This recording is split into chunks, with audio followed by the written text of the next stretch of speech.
Hello and नमस्कार, मैं हूँ पारस धाकड़। हम लोग आ जाए एक साइट पर जहाँ पे सीएम राइज स्कूल की बिल्डिंग और हॉस्टल का काम चल रहा है, जो कि मंदसौर में है, तमो रोड, गुजरबड़िया में। मीन्स का ये जनरेटर है 82.5 kVA का जनरेटर। कमिंस का 4BT water cooled engine, turbo charge. Customer की तरफ से हमें एक प्रॉब्लम मिल रहा था कि उनका यह कहना था कि जब उनका बल्कर खाली करते हैं सीमेंट का, तो जनरेटर ऑटोमेटिकली ट्रिप कर जाता है, ऑटोमेटिक लोड कट ऑफ होता है इसका। तो वही प्रॉब्लम को सॉर्ट आउट करने के लिए आज साइट पर आए हैं हम। यहाँ पे 4BT इंजन, पहले हम लोग सारे पैरामीटर 1 बाय 1 चेक कर रहे हैं, जैसा मैं आपको वीडियो में बता रहा हूँ। कोई लीकेज तो नहीं है, बेल्ट कंडीशन कैसा है, कूलेंट का लेवल, और कोई एबनॉर्मल साउंड नहीं है। इस तरीके से 1 बाय 1 सारी चीज़ों को चेक कर रहे हैं हम लोग इंजन में। उसके बाद में जो प्रॉब्लम है कस्टमर का, उसके ऊपर काम करेंगे, क्योंकि साइट पर पहुँचने के बाद सबसे पहले यही ज़रूरी होता है कि इंजन में जो बेसिक सारी चीज़ें हैं वो प्रॉपर अपनी जगह काम करें।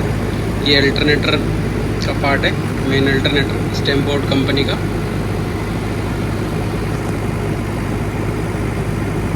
(82.5 kVA का जनरेटर है ये। कमिंस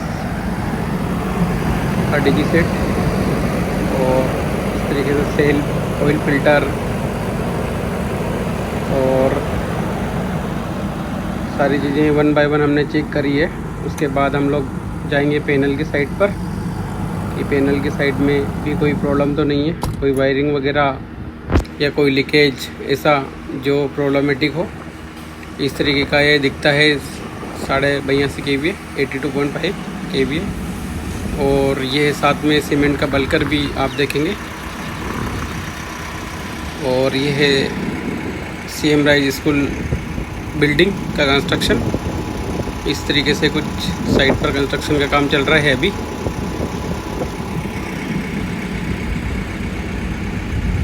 लगभग 25 करोड़ रुपए का प्रोजेक्ट है ये, और साथ में टीएम भी लोड हो रहे हैं। इस तरीके से मटेरियल लोड होता है इंजन।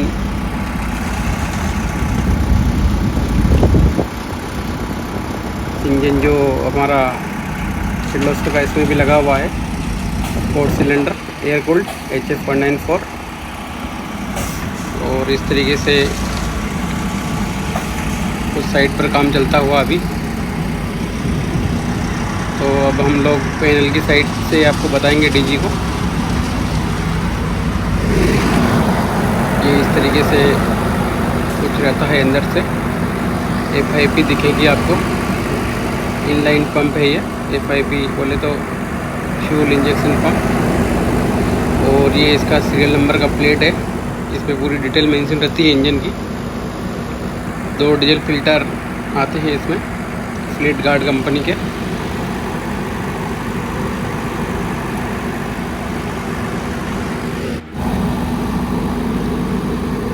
क्योंकि सारी चीज़ों को 1 बाय 1 चेक करना होता है हमें पहले। ये है कंट्रोलर,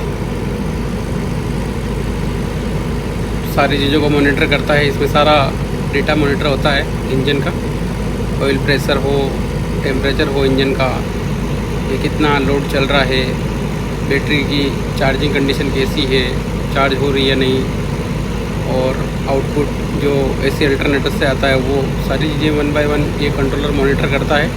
अगर कोई भी प्रॉब्लम हो इसमें तो ये जनरेटर को स्टॉप करता है। तो पूरा डेटा मॉनिटर होता है इसमें, क्योंकि ये मेन पार्ट है इसका, क्योंकि सारी चीज़ों को रीड करता है। माइंड बोल सकते हैं इसको जनरेटर का। इसमें बहुत सारे फंक्शन आते हैं, आप ऑटो स्टार्ट भी कर सकते हैं इसको, और ऑटो स्टॉप भी कर सकते हैं। ये है पैनल, कंट्रोल पैनल, कंट्रोलर के पीछे का पार्ट। और ये है MCB 165 एम्पियर। इस तरीके से 1 बाय 1 सारी चीज़ों को चेक करना पड़ता है। ये है एयर फिल्टर, क्योंकि सारी चीज़ 1 बाय 1 अपनी जगह पे सही कंप्लीट कनेक्टेड होनी चाहिए। कोई एबनॉर्मलिटी सामने अगर दिखे तो पहले उसको सही करके आगे हमको बढ़ना होता है। क्योंकि हमने चेक किया है, लगभग सारी चीज़ें ओके है। कस्टमर का जो प्रॉब्लम था, उनका ये कहना था कि जब टीएम में माल लोड होता है, टीएम बोले तो जो ये गाड़ी लोड हो रही है, ये भी आप देखेंगे, ट्रांजिट मिक्सर बोलते हैं इसको। तो उनका ये कहना था कि जब माल लोड करते तो प्रॉब्लम नहीं आती है। जैसे हम लोग बल्कर से मटेरियल मतलब सीमेंट खाली करते हैं साइलों में, तो जनरेटर लोड कट ऑफ कर रहा है, तो बहुत सारे पॉइंट थे उनके कि टेम्परेचर भी हाई हो रहा है, लोड भी कट रहा है। तो उन चीज़ों को हमने पहले ऑब्ज़र्व करके जो जनरेटर पर देखा है कि उनका जो कंसर्न था, सबसे पहले ये इस तरीके से क्लीन होता है जैसे ही माल लोड हो जाता है। आरएमसी प्लांट बोलते हैं इसको। इस तरीके से जैसे ही मटेरियल लोड हो जाता है टीएम में, तो उसको क्लीन किया जाता है। और वापस से एक बार दिखाता हूँ मैं ये बिल्डिंग अंडर कंस्ट्रक्शन में, सीएम राइज स्कूल गुज्जर बढ़िया, बिल्कुल सीतामऊ और मंदसौर के बीच में है ये। और इस तरीके से बालू रेत को भी ऊपर सरका रहे हैं। और ये क्लीनिंग होने के बाद हम जनरेटर को देखेंगे कि क्या प्रॉब्लम आ रहा है, क्या दिक्कत है उसमें, किस वजह से वो ट्रिप कर रहा है। तो सारी चीज़ों को हमारा जो बेसिक काम होता है पहले ये साइड पर, ये बल्कर है, ये सीमेंट का भरा हुआ 40 टन सीमेंट आती है इसमें अभी भरी हुई। तो ये है साइलो। जब सीमेंट को बल्कर से साइलो में चढ़ा रहे हैं तब डीजी इनका ट्रिप हो रहा है, कस्टमर का ये कहना है। तो हम लोग वही चेक कर रहे हैं साइड पर प्रॉपर तरीके से कि किस तरीके से क्या चीज़ को काम कर रहे हैं, क्योंकि ये चीज़ बहुत ज़रूरी है जब भी साइट पर जाएं कि सब चीज़ों को पहले जो बेसिक चीज़ है उनको आप चेक करें, क्योंकि वो सबसे मेन पार्ट होता है आप अगर साइट पर जाएं तो। उसके बाद आपको काम करना होता है आगे का। अब हमने लोड पर चालू किया है जनरेटर। इस तरीके से हम लोग एम्पियर इसका कैलकुलेट कर रहे हैं। 82.5 kVA का जनरेटर है और स्टार्टिंग जो इसका टॉर्क लोड आ रहा है मैक्सिमम 110 एम्पियर चल रहा है, जो कि डीजी की लिमिट में ही है। तो हम लोग इस तरीके से लोड पर चालू कर रहे हैं। 1 बाय 1 एम्पियर चेक करेंगे कि कहीं एम्पियर ओवरलोड में तो नहीं जा रहा है। वो सबसे पहला जो पार्ट है, क्योंकि अगर ओवरलोड होगा डीजी तो आपका ओवरलोड होने के बाद ऑटोमेटिक ट्रिप करेगा। तो सबसे पहले तो यही चेक करना है कहीं डीजी ओवरलोड तो नहीं है। तो वही हम लोग चेक कर रहे हैं। 38 एम्पियर चल रहा है, ये रनिंग लोड है। स्टार्टिंग जो टॉर्क लोड आ रहा था वो 110 एम्पियर के आसपास कुछ था। इस तरीके से 1 बाय 1 हम लोग इसको चेक करेंगे जब तक हमारे पास में इसका प्रॉपर रीडिंग नहीं आ जाती। ये आपने देखा होगा अभी वीडियो में कि एम्पियर किस तरीके से एकदम टॉर्क लोड जाता है, फिर जैसे ही मोटर रनिंग होती है तो सडनली डाउन हो जाता है। ये प्रॉपर मोटर का वर्किंग होता है। इस तरीके से आप देख सकते हैं, कभी भी साइट पर जाएं तो ऐसा मल्टीमीटर लगा के आप एम्पियर देख सकते हैं किस तरीके से जा रहा है। क्योंकि सबसे मेन पार्ट यही है कि आपका जो जनरेटर है वो उसकी जो कैपेसिटी है और जो आपका जो लोड जो रन हो रहा है वो जनरेटर की कैपेसिटी के अंडर होना चाहिए।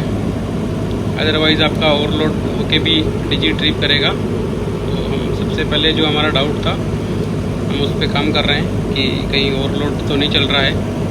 तो इसी तरीके से हम लोग लगातार इसको चेक कर रहे हैं। इस तरीके से लगातार रीडिंग हम लोग लेते रहेंगे, क्योंकि इसमें जो ट्रिपिंग आ रही थी वो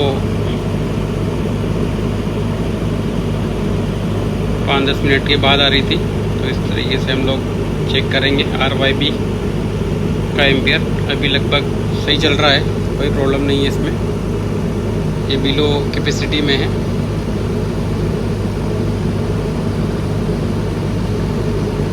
इस तरीके से चेक करेंगे।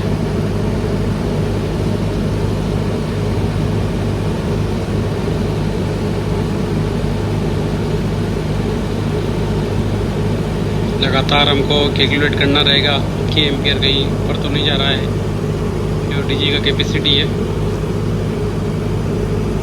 क्योंकि वो बहुत ही ज़रूरी है।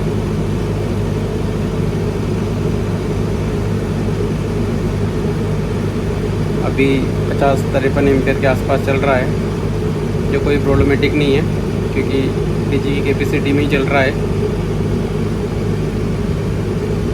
क्योंकि जो प्रॉब्लम आ रहा था इनको 5-10 मिनट के बाद आ रहा था, तो इसलिए हम लोग लगातार चालू कर रहे हैं इस रोड पर।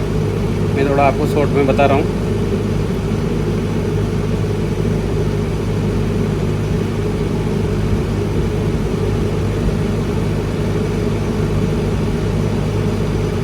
ये जो कैपेसिटी है वो अंडर कैपेसिटी में चल रहा है अभी तक। तो इस तरीके से आपको 1 बाय 1 एम्पियर लगातार मॉनिटर करना पड़ेंगे, क्योंकि जो कस्टमर का कंसर्न है उनका ये कहना है कि 5-10 मिनट के बाद में ही ट्रिपिंग आ रही है, तो इसीलिए हम लोग लगातार मॉनिटर कर रहे हैं। कहीं टॉर्क लोड एकदम जाके तो ट्रिप नहीं कर रहा है, क्योंकि कंट्रोलर ट्रिप कर देता है इस कंडीशन में, अगर कभी ओवरलोड अगर डाल ली जाए तो इसीलिए हमको लगातार उसको मॉनिटर करना पड़ेगा थोड़ी देर के लिए। तो ये हमारी जो सिचुएशन है ओवरलोड की वो क्लियर हो जाएगी। इस तरीके से RY भी लगातार आप चेक कर लीजिए, क्योंकि वेरिएशन भी होगा तो अपने को समझ में आएगा, क्योंकि नॉर्मली जनरेटर में 10% का डिफरेंस चलता है RY पे।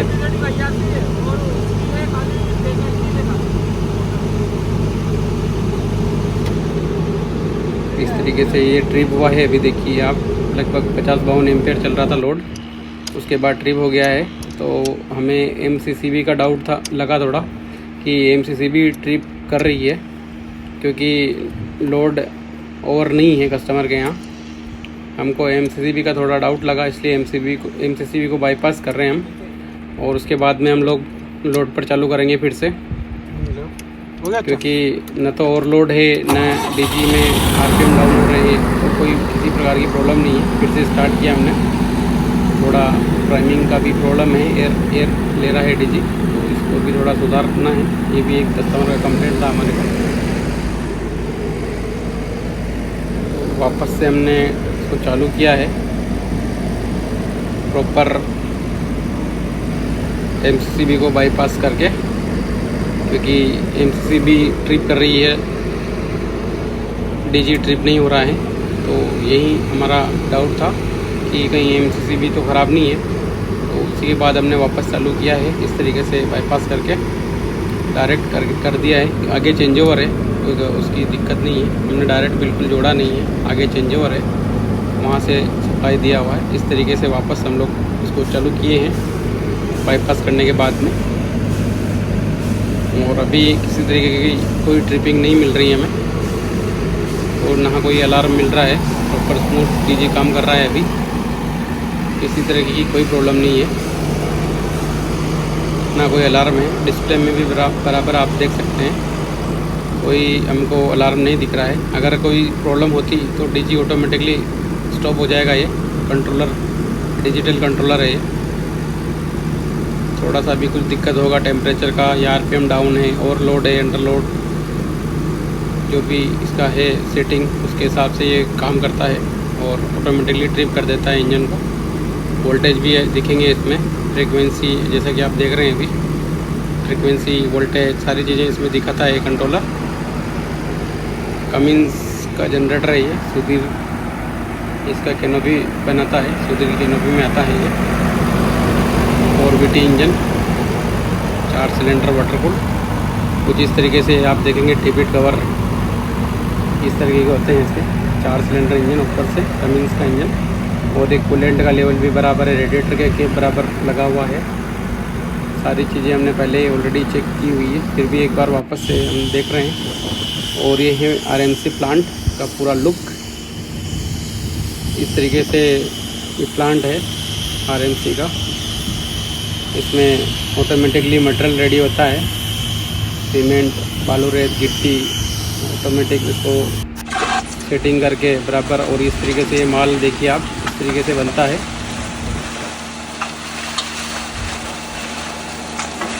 ये इस तरीके से मटेरियल निकलता है। ये थोड़ा प्लांट के ऊपर से मैंने लिया हुआ है, मशीन के ऊपर जाके इस तरीके से माल निकलता है, फिर रेडी होता है। उसके बाद लॉक होता है। और ये है TM ट्रांजिट मिक्सर, इसके अंदर मटेरियल भराता है। उसके बाद फिर साइड पर जाता है, जो ये कुछ इस तरीके से मैंने आपको ऊपर से बताया था अभी थोड़ा। और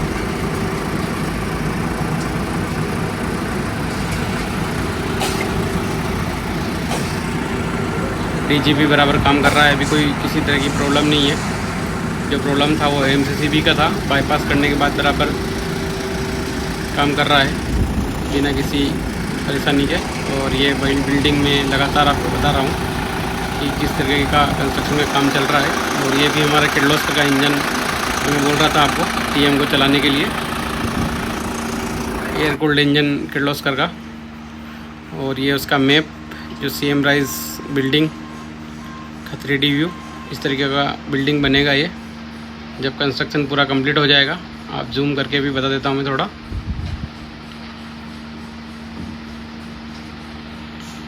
ये पूरा मैप है उसका।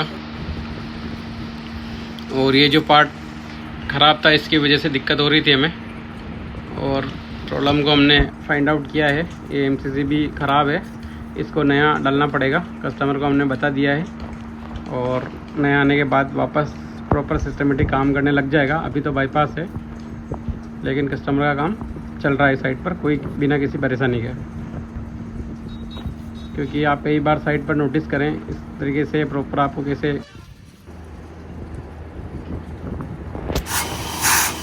और अब आप देखेंगे प्रॉपर जो लोड हो रहा है मटेरियल, सीमेंट जो बल्कर से इस तरीके से हवा के द्वारा ऊपर जाती है। इस पाइप में हवा का प्रेशर आता है, और इस हवा के जरिए इस जो मोटा सा पाइप है हिल रहा है, इस पाइप से सीमेंट जा रही है अभी ऊपर। जो साइलो है बना हुआ ऊपर, मैं बताता हूँ आपको। ये पाइप है लोहे वाला, फिर उसके बाद ये साइलो है, ऊपर से सीमेंट नीचे इसमें गिरती है, तो पूरा बल्कर का जो सीमेंट है वो इसमें स्टोर होता है। और ये मोटर लगी हुई है, इस मोटर के थ्रू हवा जनरेट होके इन पाइपों के थ्रू पूरा बल्कर में घूमती है। पूरा सीमेंट का भरा हुआ है, 40 टन माल है इसमें। और ये इस तरीके से पूरा सीमेंट खाली होती है। वीडियो को देखने के लिए बहुत बहुत धन्यवाद।